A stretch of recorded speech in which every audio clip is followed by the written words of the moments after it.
জাতীয় পার্টির রিফাইন্ড আওয়ামী লীগের আইডিয়া ভারতের দেওয়া, বললেন সার্জিস আলম। বিস্তারিত সংবাদ। জাতীয় নাগরিক পার্টির এনসিপি উত্তরাঞ্চলের মুখ্য সংগঠক সার্জিস আলম বলেছেন, আমরা শুনলাম আওয়ামী লীগের নাকি যারা ভালো নেতা ছিল তাদের নাকি জাতীয় পার্টি এবারের নির্বাচনে মনোনয়ন দেবে। আসলে সবচেয়ে বড় কথা হলো চোরে চোরে মাস্তুতো ভাই।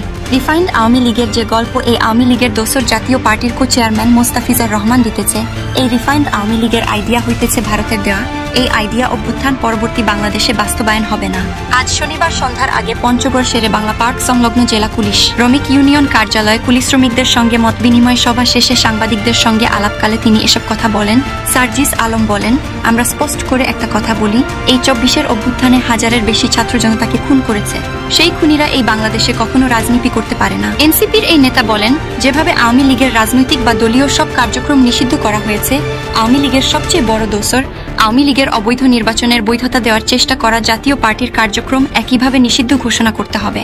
আইনগত প্রক্রিয়ায় স্থায়ীভাবে আওয়ামী লীগ ও তার বিটিম জাতীয় পার্টিকে বাংলাদেশ থেকে চিরতরে রাজনীতির জায়গা থেকে নিষিদ্ধ ঘোষণা করতে হবে। সার্জিস আলম আরও বলেন, তাদের জাতীয় পার্টির সাহস কিভাবে হয় গণ অধিকার পরিষদের মতো একটা দল নিষিদ্ধ নিয়ে কথা বলার। গণ অধিকার পরিষদের আমাদের ভাই ফ্যাসিস্ট বিরোধী আন্দোলনে আমাদের সহযোদ্ধা, তার অনেক কাজের আমরা সমালোচনা করতে পারি, আমাদের দ্বিমত থাকতে পারে, এটা আলাদা হিসাব। কিন্তু শেখ হাসিনার সময় তার ছাত্রলীগ, আওয়ামী লীগ, যুবলীগের গুন্ডাদের মায়ের খেয়ে রক্তাক্ত হয়ে রাস্তাঘাটে তাকে পড়ে থাকতে হয়েছে। তারা রাজপথ থেকে গণমানুষের সমন্বয়ে সংগঠিত হওয়া একটা দল।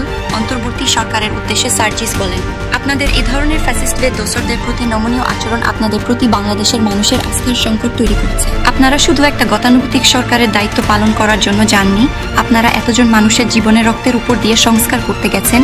কে কি অপরাধ করেছে এটার ডকুমেন্টারি দেখানো আপনাদের কাজ না, এটার পেছনে কারা দায়ী তাদের বিচার নিশ্চিত করা। যারা খুনি তাদের ফাঁসির মঞ্চে বিচারিক প্রক্রিয়ায় নিয়ে যাওয়া আপনাদের কাজ।